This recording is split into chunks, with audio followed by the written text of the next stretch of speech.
Hi, I'm Christopher Wilkins, and this presentation is on the concepts and experiences of motivation within the workplace.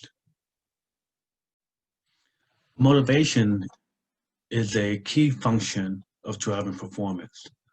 So when I look and I reflect on my key motivators, I think about my day-to-day activities of mentoring and training other employees, engaging client meetings, a feeling of importance, and the ideal of being a thought leader. So all of these variables together really kind of connect to the power and influence dynamics of motivation.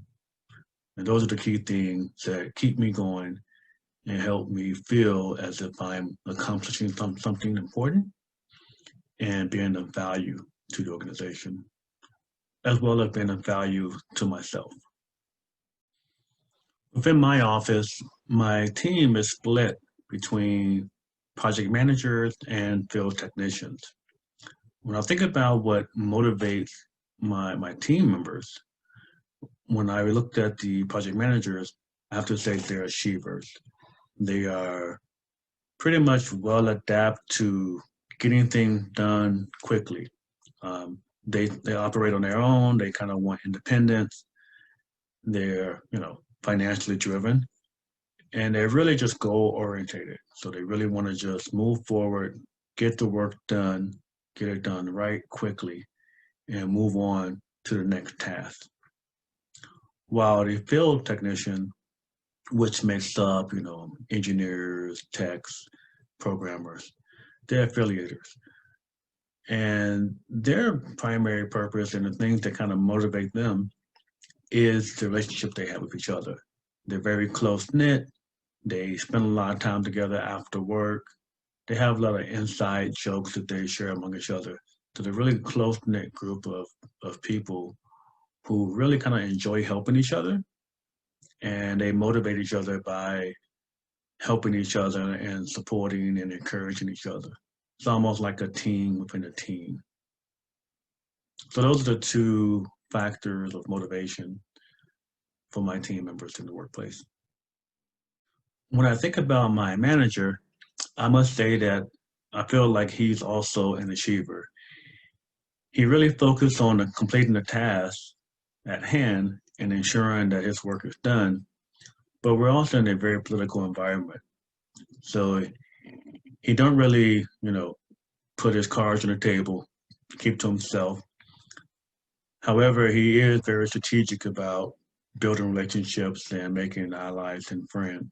Um, he also don't really delegate much, which kind of tend to flow in the achiever mentality, where he kind of feel he just do it himself rather than relying on the team.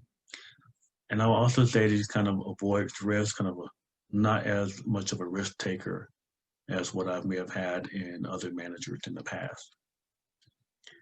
And on occasions, he may make the choice of not deciding at all. I think that's probably a common trait that we're starting to see among our manager.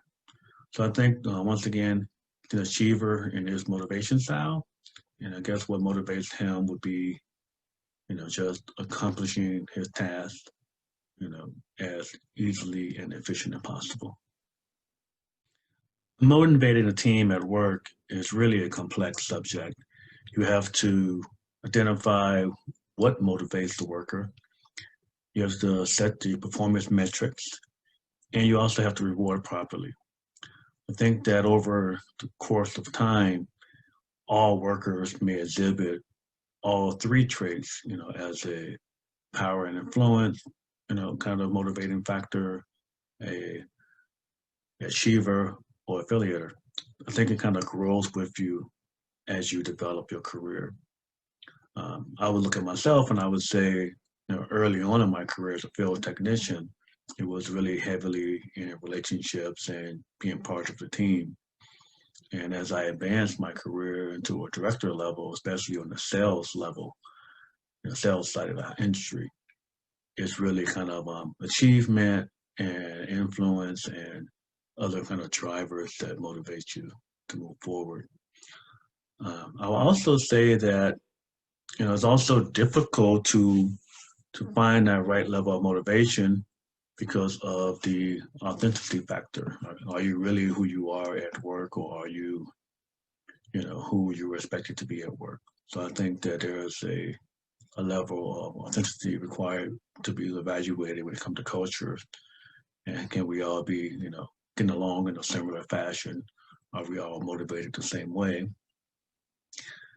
There's also a lot of masking done in the workplace, and work relationships can also be complicated.